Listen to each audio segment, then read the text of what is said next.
Ambassador to Lebanon, Doروثي, welcome. Thank you, Leah.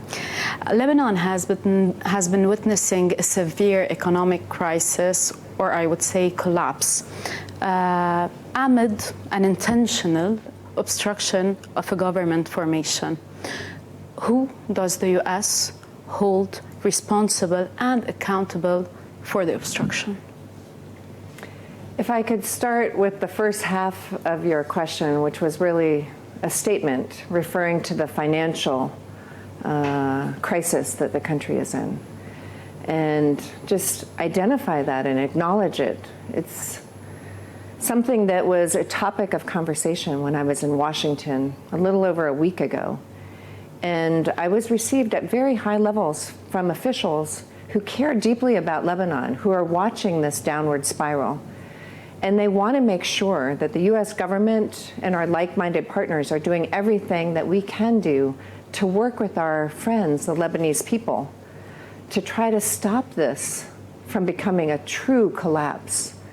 Unfortunately, I detected more urgency when I was meeting with my bosses and colleagues in Washington than I sometimes feel here in Beirut, because it's just business as usual. So I don't know if there's one party that is deserving of the blame, but I can tell you there is a desperate need for a fully empowered government that is committed to and able to implement reforms to stop the bleed, to begin to stabilize the economy, and to help get the economy back on track so that Lebanese people can put food on their tables, so that they don't have to face the scarcity of food, medicine, fuel, electricity shortages. I understand that we have more than one party to blame, but there's definitely the responsibility varies between one party and another. Who can we blame first? That may be a question more for the Lebanese people than for me, but when I look at the situation, what I have said previously publicly is that now is the time to build a government, not to block a government. I think that's clear.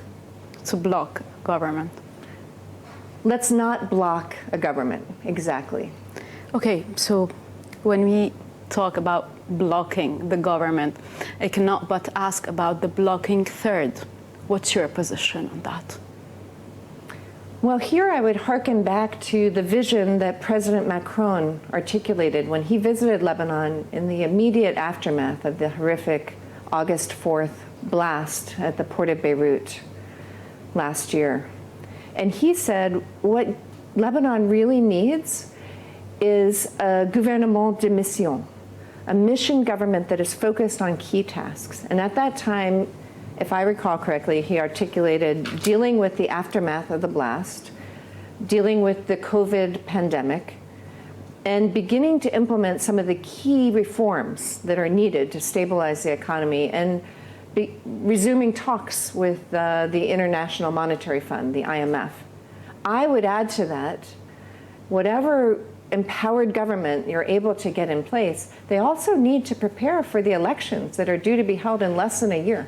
And therefore, when we talk about a blocking third, then they are not thinking about the elections, or they are not thinking about anything but the elections? Well, I don't know what the motivation is for a blocking third. And I've heard denials that anyone is seeking a blocking third. And if that's the case, then, you know, wonderful. But when I did the math, it seemed to quite often add up to that magic number. And maybe my math is wrong. I've never been the best at maths.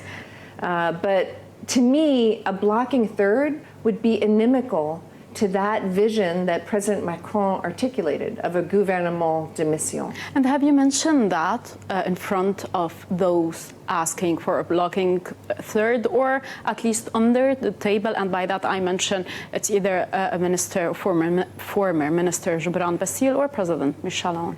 I have mentioned very clearly that the United States views any notion of a blocking capacity as inimical to the kind of government that Lebanon needs at this time of crisis. Okay, one fast question. How does the U.S. assess Michel Aoun's presidential term? Oh, wow. You know, again, this is probably more of a question for the Lebanese people to assess. You know, I have dealt very much with His Excellency, the President, and it's my role to do so as an ambassador. He is the head of state of your government. But I will leave it to your people to assess his performance. Okay. Many describe the relationship between the U.S. and the commander of Lebanon's armed forces, Joseph Aoun, as excellent. Does the U.S. see him as a presidential candidate, as a real one? I deal with the commander of the Army, General Joseph Aoun, in his current capacity. I really have no opinion on whether he would represent a suitable candidate, and nor should I. But he has been a good partner to us in his capacity as commander of the Army, and I think it's very important, the investment the United States has made in the Lebanese armed forces. You know, we call them the LAF. Affectionately, we love our acronyms in the United States. But we've invested $2 billion in the LAF over the last 10 years to help professionalize the Army. This is your national level institution that is protecting your country's sovereignty, security, stability, and we're proud of that investment. But I also understand, if I may take the question a step further, that many of the soldiers in the Army are really struggling during these tough economic times. Exactly. And so it is incumbent on us and other donors to see what we can do to help them weather this economic crisis. From what you are saying exactly now, if I may ask, will the U.S. increase its assistance to the LAF amid this economic crisis, especially that Hezbollah Secretary General Hassan Nasrallah has repeatedly said and assured Hezbollah's ability to overcome this crisis? Well, I can't speak to what Hezbollah may or may not be able to do, but the United States is proud of our partnership with the Lebanese armed forces. And indeed, we have announced that we are increasing our assistance. Let me lay out a couple ways that we're doing that. First of all, we announced that we're increasing by $15 million this year our assistance through the Foreign Military Financing Program through the State Department. So we're looking at $120 million in investment in our partners, largely in the form of equipment and training.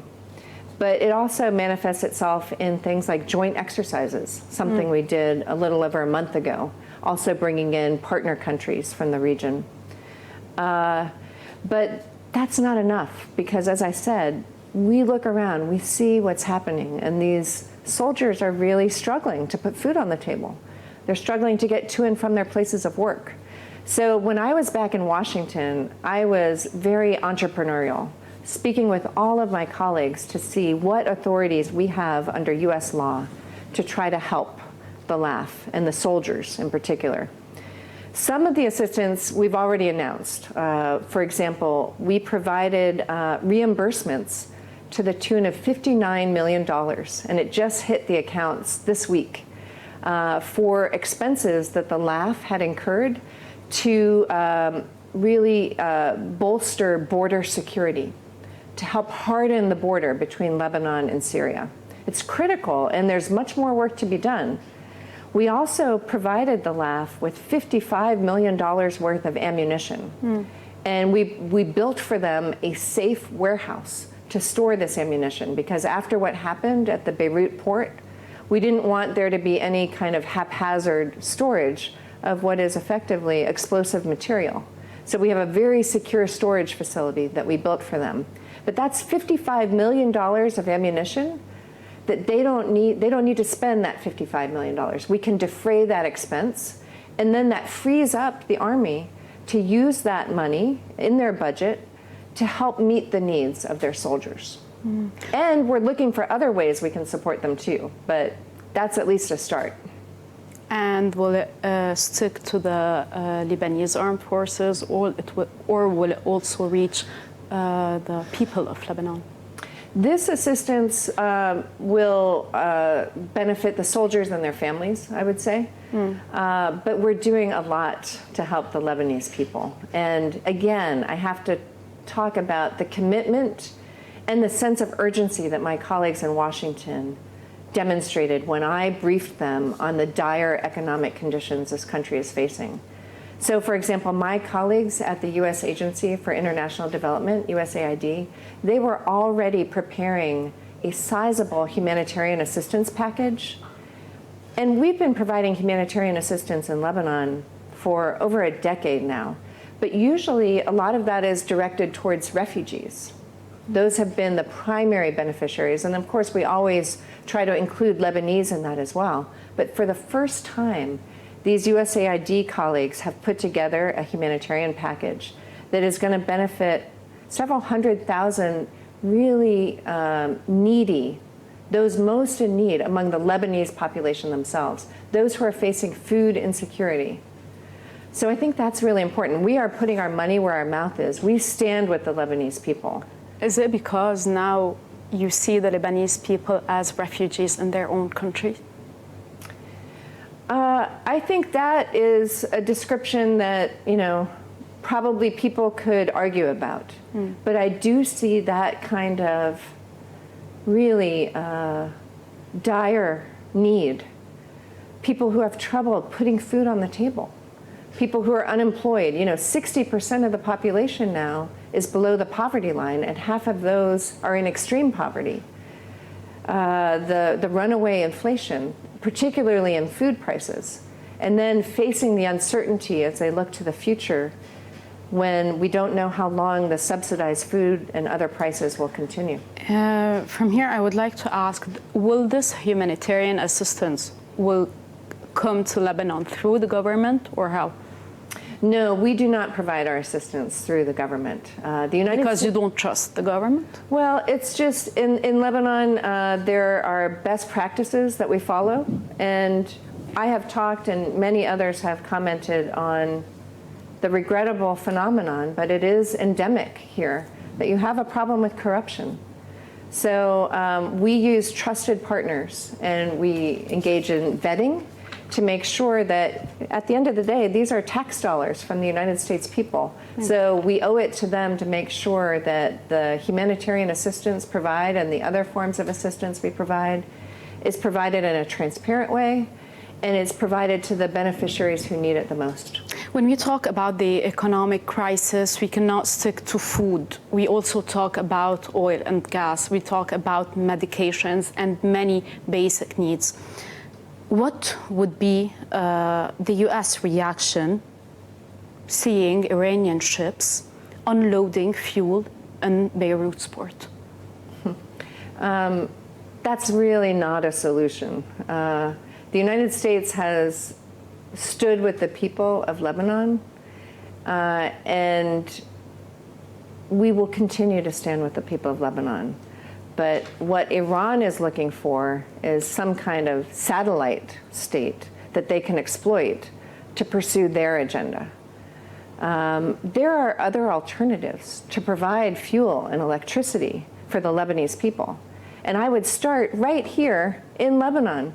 If we could root out corruption from your energy and electricity sectors, half of the problem would be dealt with right there. And it has accumulated over the years. So there are much better solutions than turning to Iran. One last question, if I may. When we talk about the assistance to the Lebanese armed forces, would the U.S. oppose any assistance coming from Russia or China? It's not a question of opposing, but the Lebanese armed forces know who their partner of choice is. And we have stood with them through thick and thin, and we're proud of that commitment. There's no substitute for what I think you have to consider the gold standard. But maybe there's one other area that we didn't discuss that I'd like to get into, and I regret that I didn't bring it up earlier, and that is the World Bank and the emergency social safety net. There are so many question marks regarding that loan exactly and how it's been used in Lebanon or being used in Lebanon. Some are saying that it's no longer funds to help the Lebanese people, however, it's for the elections. Do you see it that way? I don't at all. I've spoken with colleagues from the World Bank, and I know they strictly adhere to the highest standards of ethical conduct and procedures for loans and grants. And this is a package that I'm proud that the United States, as a board member of the World Bank, voted to approve. A lot of work has gone into it, but I must say I've been surprised to see in the media reports that it's almost dead on arrival. And I don't think that's the case. And if I may, I'd like to quote a famous American humorist, Mark Twain. He was once upon a time reported to be dead in the American media. And he was in Europe at the time, and he sent back a telegram. And he said something like, "Reports of my demise are greatly exaggerated." And I would suggest that maybe reports that this World Bank loan are dead on arrival are also greatly exaggerated. Just because there's a lot of work that remains to be done, let's not write it off. And based on the information that I got, the World Bank, because of these high standards of ethics, has two sets of conditions. One for any loan or program to go into effect or effectiveness, and another for the disbursement phase. So there are a series of conditions, and I won't go into them all because I'm no expert in all these things, but these conditions will need to be met. And there's been some progress, but not enough, and they're not negotiable. I understand that.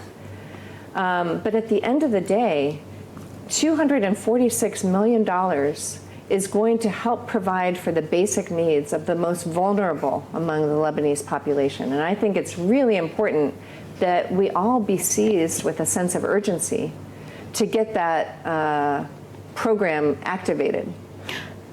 Why would the deputies try to change part of the deal and exactly changing the third-party monitor and refusing a financial monitor? Yeah, I'm not well positioned to comment on what their motivations were. I think that there's probably a very good intention in there somewhere, which is to make sure that the maximum amount of that $246 million goes to the people, the beneficiaries who really desperately need it. And I'm on board with that. But on the other hand, you can't shortchange some of the basics, whether it's putting together the list of beneficiaries in a way that meets the World Bank's requirements, and make sure that the assistance is not misused or misdirected, but also to have a robust monitoring and evaluation component. These are standards that they have to meet worldwide, and we, as one of the primary donors in the World Bank system, we're one of the ones insisting on that. So we have to focus on that. But I'm going to also, if I may, just hold up this report, which I'm actually still reading. I haven't gotten through it all. But this is the report that the World Bank put out, I don't know, a couple weeks ago, that identifies Lebanon as one of the top 3 economic man-made disasters in recent years. And so this is what we're up against. So I think we all need to do what needs to be done, put aside anything else, and just get this program approved. Most importantly, we hope it's away from clientele. Exactly. That's the main issue. Ambassador to Lebanon, Doروثي, thank you. Thank you very much.